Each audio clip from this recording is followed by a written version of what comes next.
I'm just putting in the information for it to go stream. Mental health.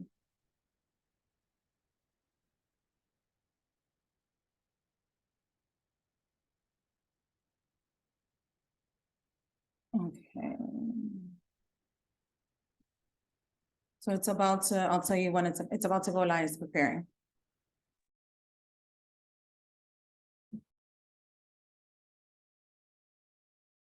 I'll tell you when.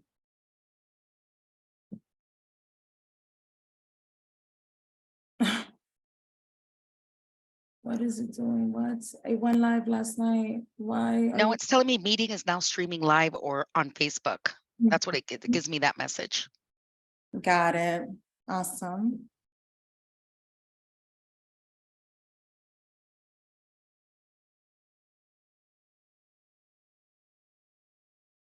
It sure is.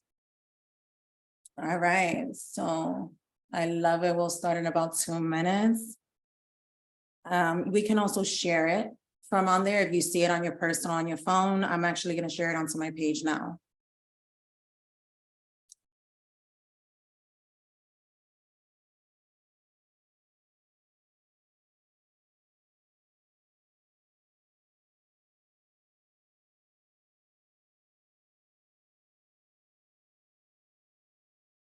Awesome.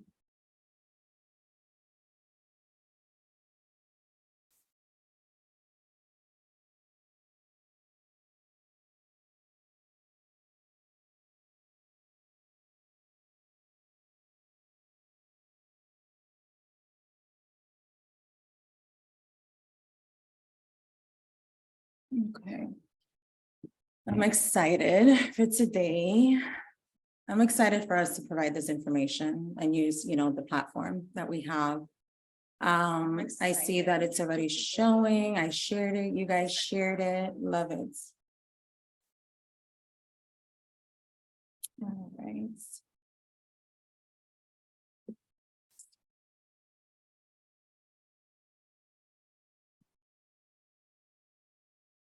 All right, so I'm just gonna kind of go ahead and join the conversation, ladies. I definitely want to thank the both of you for taking the time today to join this, crucial conversation that a lot of people technically don't talk about. Mental health and well-being in the workplace is definitely important. It affects everybody in every single community. It doesn't matter what role you play. Today, I do want to welcome Joelis Barandica, which is the CEO and founder of Latinasinpropertymgmt, and IsheaShepherd, which is the CEO and founder of Lead by You. These two ladies and myself are going to be having a conversation in regarding to well-being and some of the strategies that you can utilize as a small, business owner. And I think all of us are in this conversation at this point. This conversation this evening, it is going to be streamed by CEO, which is Commerce Entrepreneurs of Orlando. For those that are following our page, we are going to be a network in which commerce and community are connecting and providing this outreach like today's conversation. Okay. Now I do want both of you ladies to introduce yourself. I'll start with Joelis. Hi. What you do a little bit, who you work for, and all of your organizations. Wonderful. Well, hello, everyone. Good evening. It's a pleasure to be here with all of you and really be a part of this dynamic conversation, right? Because mental health is so important to each and every one of us, and it affects our physical health. It affects a lot of aspects of our lives. So personally, I am the founder and CEO of Latinas in Property Management. I also work as an education director for a multifamily firm, and I've worked in property management for about 10 years now. I truly love what I do, and I'm honored, and I really thank you, Gladys, for even opening this platform for us. It's a really important platform, and I'll kick it over to my counterpart, Ishea. Thank you so much. So very similar to what Joelis said, I am the CEO and founder of Lead Like You Services. So I'm a speaker, an educator, and facilitator. And I am also an executive in the multifamily housing industry. And mental health is just such an important topic, no matter who you are or what your role is. So I'm really happy to be here and kind of discuss how we can give people resources for mental health during Mental Health Awareness Month. Definitely, I love it. We were kind of talking about that earlier when we started initiating on the conversation. We all work in different aspects of different industries. Technically, like myself, I'm a business owner and I deal with health insurance.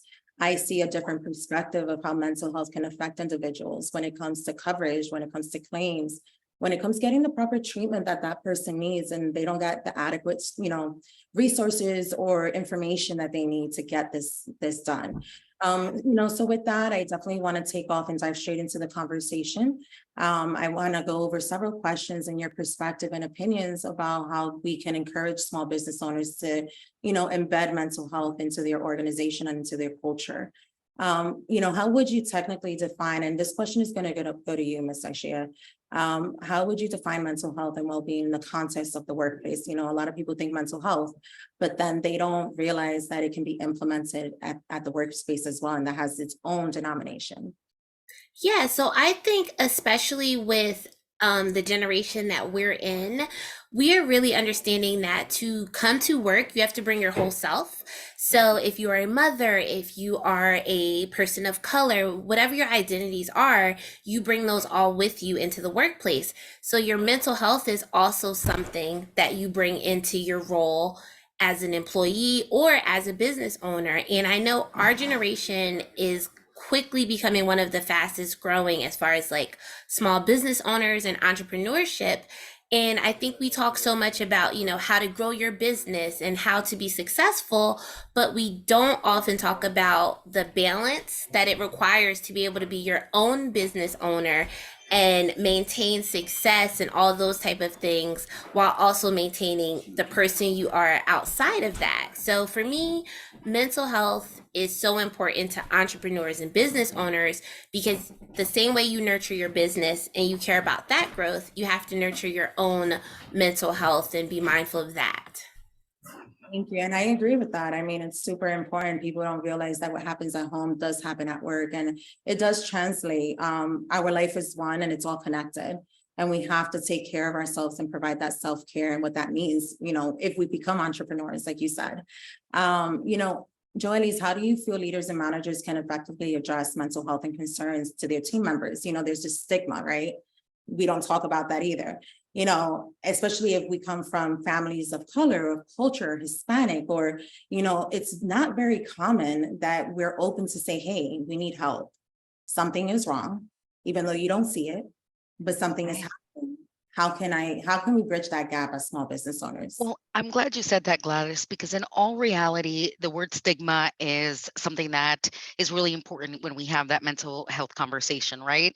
So it's combating stigmas, and stigmas are sometimes biases that we ourselves kind of create, right? It's, let's say, for example, myself, I was recently diagnosed with ADHD. I actually didn't even know I had this, and it's something that I had been suffering for most of my life. And the way I reflected it, or the way my thought process was, is, oh, I'm a workaholic. I love to work. The more projects I take on, the more fulfilled I feel. And that wasn't really the right thing to do, right? I had to, I'm preaching mental health, so I had to kind of take care of my own mental health. And I had to really do the work. And as leaders, we have to do the work, not only on ourselves, but it's also creating clear workplace guidelines for healthy and safety with our associates. It's establishing employee assistance programs, right? It's having those uncomfortable conversations. It's reducing that stigma associated with mental health issues or any concerns.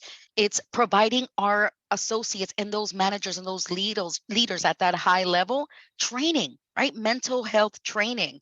And I was fortunate enough, and something that we do in Latinas in property management is I am certified as a mental health first aider through the through the National Wellbeing Institute.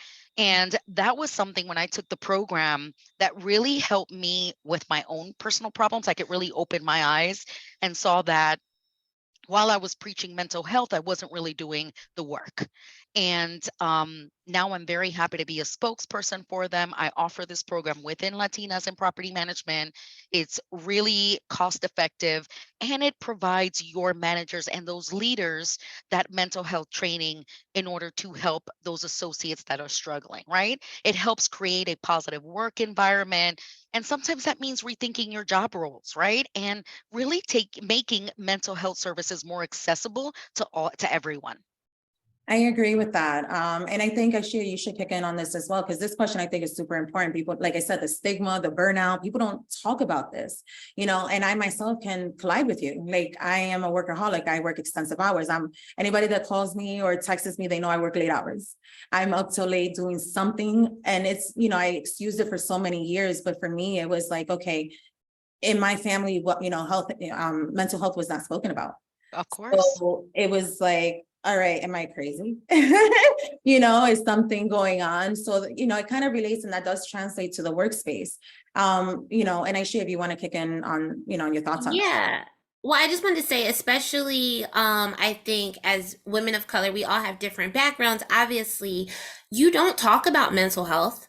And it's just one of those things. I remember my grandma used to say, like, oh, you don't need therapy, you need Jesus Yes. and a nap. And like that was kind of how I was raised. And so to Joelis's point, I think for a long time, I was working and working and working, and I didn't understand what burnout was. I didn't even really have the vocabulary. Like, I'm 36 and I just heard the phrase compassion fatigue, which, especially if you're a giver and you're someone who's always cheerleading for others, you don't know why you're exhausted. Yeah. And it's like, for me, I know the one thing that I can really do as a leader is to model good mental health. So, with my teams, if I'm having a day where it's not a great day, I'll say, hey guys, like, I'm here, I'm going to do my job, but I don't have any extra.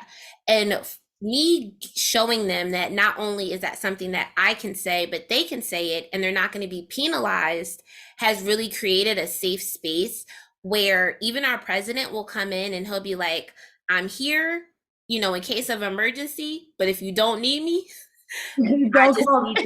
don't come for me. And I think that that is really the role of a leader, is to not only say, hey, we have these things, but to lead by example by using them and showing them. I agree with that.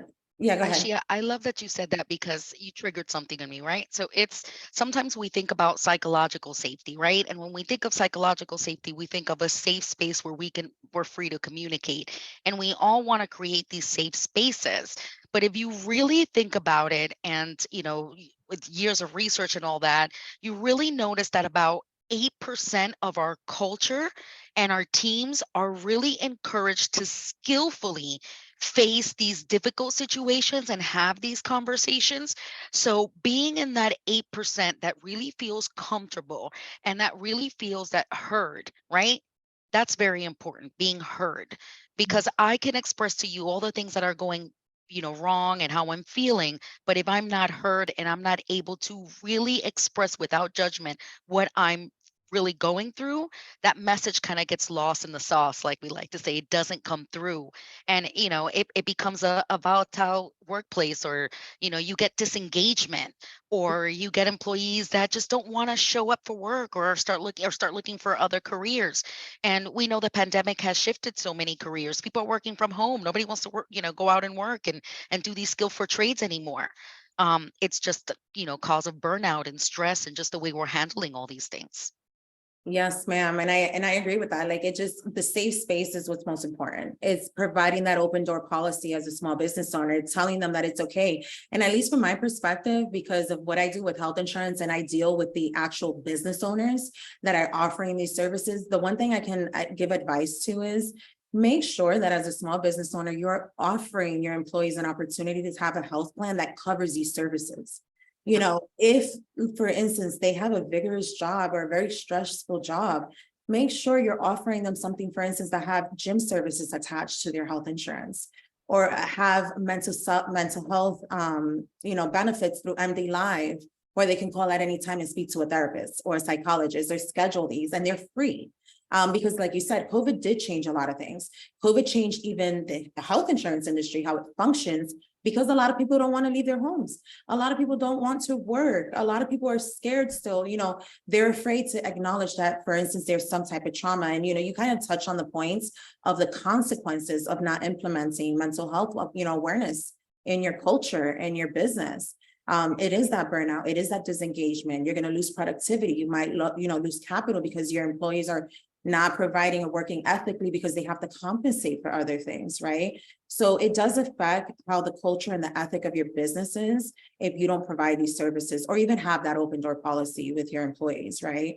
Within all, when we talk about it, what do you think are some ideas or measurement structures? You know how as a business owner, we have KPIs, performance, and we evaluate our employees. How can, as a business, a small business owner evaluate their performance in offering, health benefits to their members? So to better ask that question, because I think I kind of rambled on there, what kind of measurements can be implemented to make sure that businesses are offering this? So Accountability, can we suggest to small business owners or that you've seen? So I'll say what I've seen that has worked is, one, really reviewing if your employees are using the things that you're offering.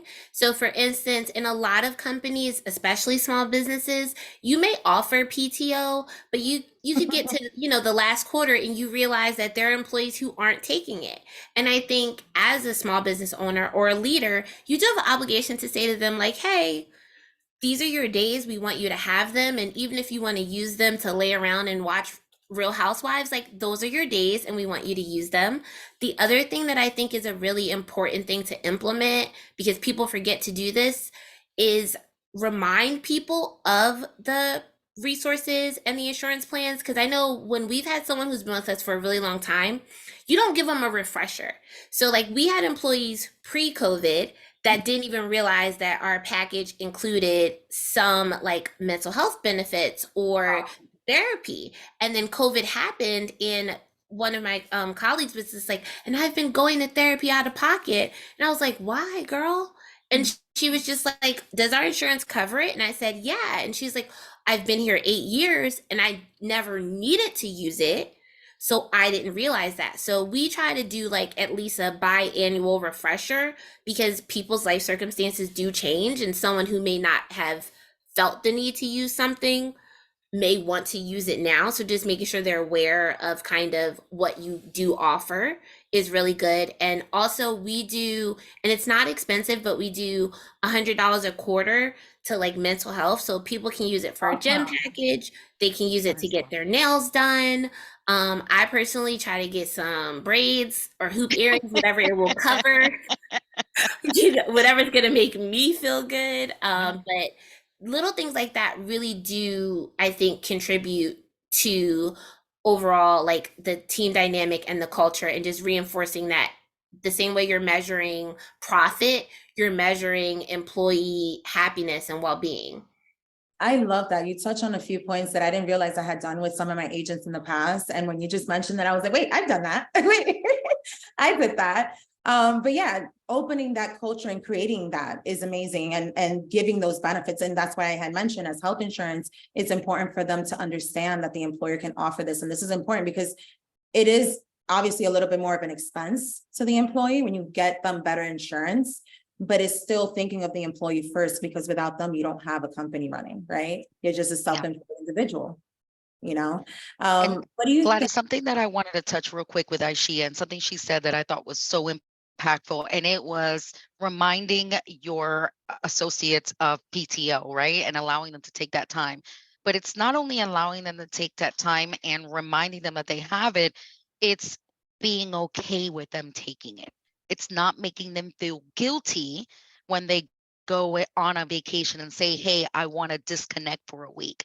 It's not sending them an email while they're on vacation expecting a response and getting upset because you don't respond, and then coming back to the office and saying, well, I sent you an email, I really need you to help me out, and you didn't, you didn't do that. And it creates a dependability. And sometimes for me, it's setting expectations, right? It's my expectation is that I'm going on this vacation. Please let me know what I need to do to satisfy whatever it is I need to accomplish before I go on this vacation, so that when I go, I don't have to think about you. And I had someone I know in our industry that had gone on vacation and didn't pick up a phone call. The boss had given them a call. They were on vacation. They were on the beach. They didn't pick up the phone call. When the person came back to work, the employer was upset, like visibly upset, attitude, was giving a little bit of pushback to the employee, and they had a great relationship, and the employee asked them like straight up front, "What's going on, sir? Like, I've noticed a shift with you." And the answer of the employer was, "Well, I call you when I'm on vacation just to check up on you. You never called me while you were on vacation." Mm. Yeah. So that made that person feel guilty. Like, I really can't, like, I don't need to think about you while I'm on vacation for a week. I'm with my family. Like, work is work. So I love that Ishea said that, but it's really allowing your associates to take that time guilty free. And that brings up a very important topic, which is boundaries, right? Understanding that boundaries are so important. And honestly, I'm a grown woman with children, and I recently just started implementing boundaries, and it's okay to say no. And people need to understand that it's okay that you say no.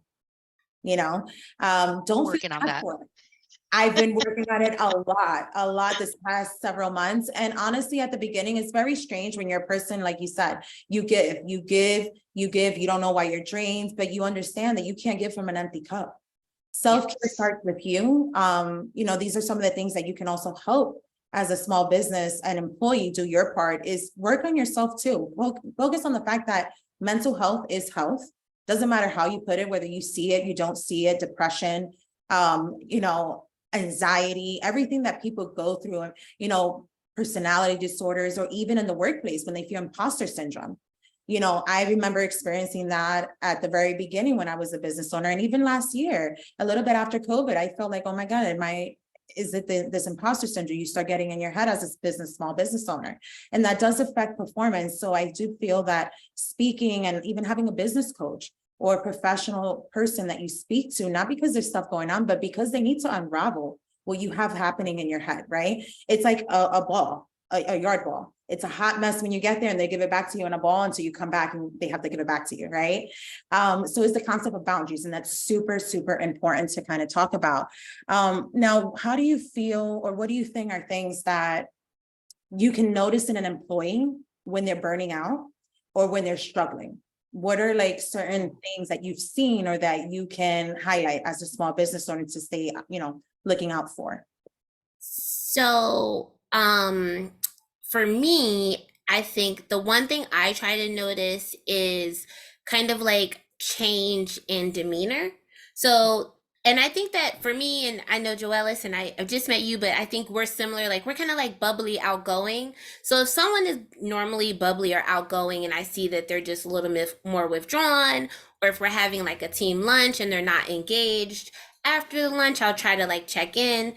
Now, if there's someone who's normally quiet, it's harder to kind of like see those things. But to your point, it's often seen in production.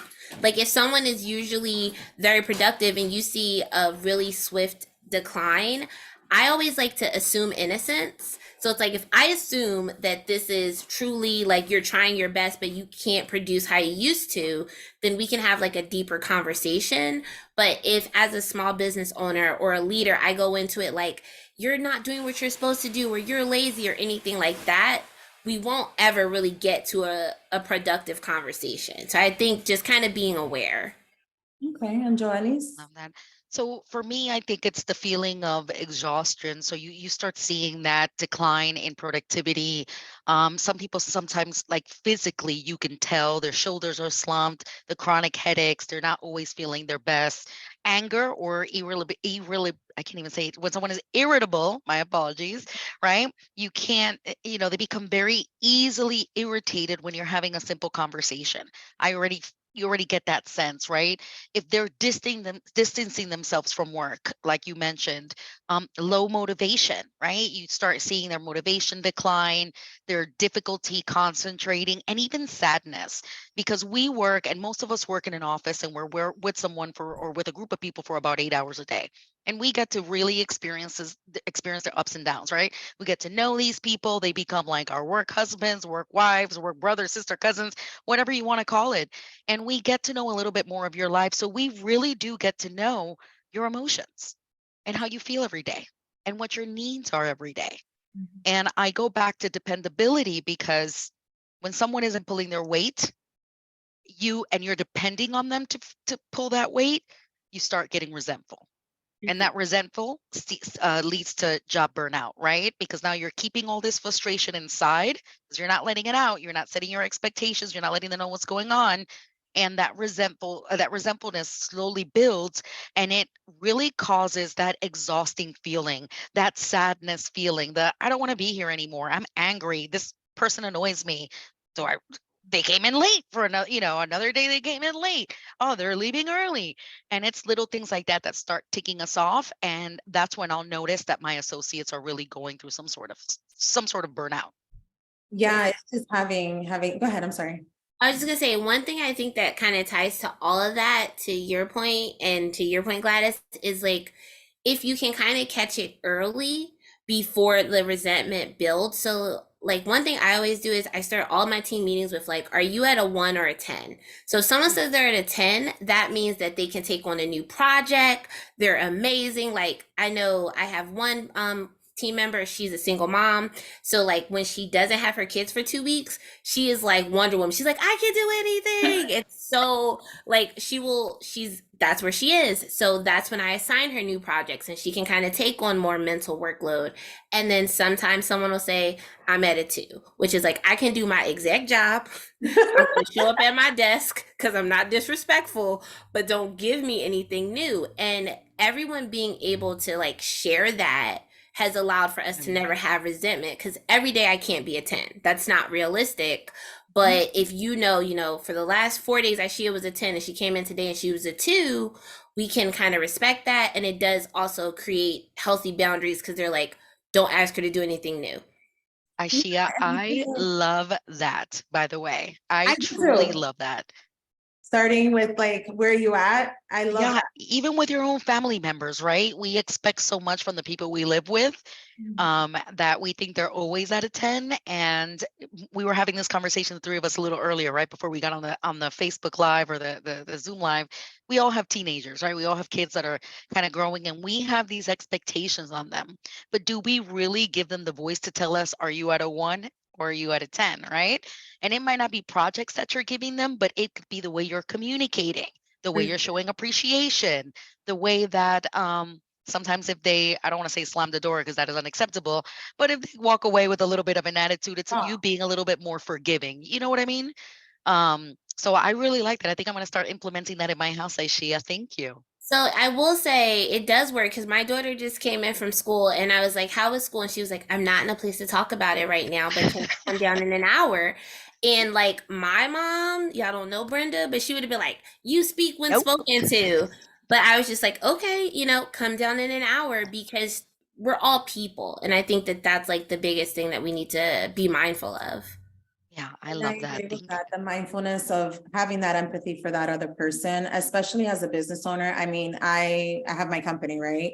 So when it's busy season for us, a lot of things can get lost in translation, but I feel something that Joelis that you mentioned was communication. It's not what you say, it's how you say it, and the filter in which you say it in.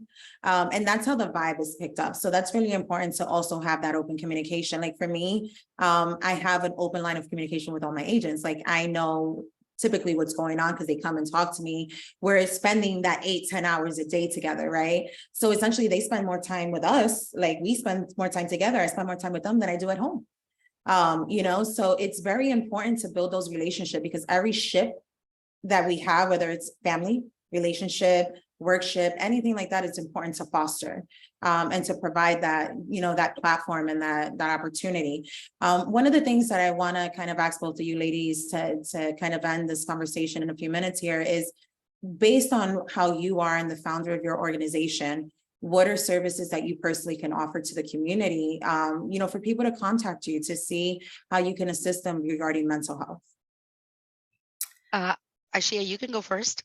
So very similar to Joelis, I am a mental health first aider, and I'm trained to train people in that. So that's something that I like to provide, and it really is something that I think can like be life-changing for people. And then also I focus on speaking about joy in the workplace and building a culture of authenticity and empathy. So I lead sessions about that, and I talk to executives and all levels of team members. I love that. And Joelis? Yeah, same thing. I am a mental health first aider. I do same thing as Ishea. We facilitate those classes in order to just bring more awareness and really help those that we are training to really pick up and help others, right? It becomes like a little net weaving, a little bit of a network, and that's really what we do. Also, again, we're big on diversity and inclusion, so having those conversations, that's what we're here for, to assist you in formulating a plan for your organization, and how can and us having that open conversation on this is how we can get you there. And it's really assisting you in having those uncomfortable conversations with your associates and making them feel heard, and really displaying the message that you as an organization wants to give. It's finding out what your core values and your principles are, and that's really what Ishea and I both do. We're very good at that. So please reach out to Lead Like You or Latinas in Property Management, or even both of us together. Trust me, we've done things together. We actually went through a advanced facilitator training together. That's where we finally met in person. And anyone that really takes that class is really empowered to be a facilitator in many capacities. So we're both certified in that, and we're more than happy to collaborate with anyone. All across the United States, by the way. Yes. Ishea is in Philly and she travels all over. I'm in Okay. Orlando and I travel to San Diego, Texas, all over the place. So we're open for all of that. I love that. And what I'm going to do is at the end of this, in the post, I'm going to include both of these ladies' information and contact details in case if anyone in the audience wants to contact them or reach out as far as making a contact, doing some type of collaboration, you'll be able to reach them there as well. So I definitely want to thank both of you ladies, honestly, for taking the time, and the opportunity to talk about it, because it is a sensitive topic. For some people. And it's important to make it regular. It's important to make it known. And it's important to bring it to the forefront at all times, regardless of any roles, because it affects everyone. Like I said, thank you once again for joining on and kind of honing on this conversation. I want to welcome everyone tomorrow to join our weekly meeting. We're actually going to talk a little bit about, what is your niche, within your business? What makes you different? What drives? How can that niche drive your sales? So I did provide the Zoom on the web. You guys there'll be the link in the bio. The meeting's at 9 a.m. So hopefully I see some of you there. But yeah, if there's any questions, please reach out to both of these ladies. I'll include their details and we'll look forward to the next Facebook Live in a few weeks. Okay, thank you so much, ladies.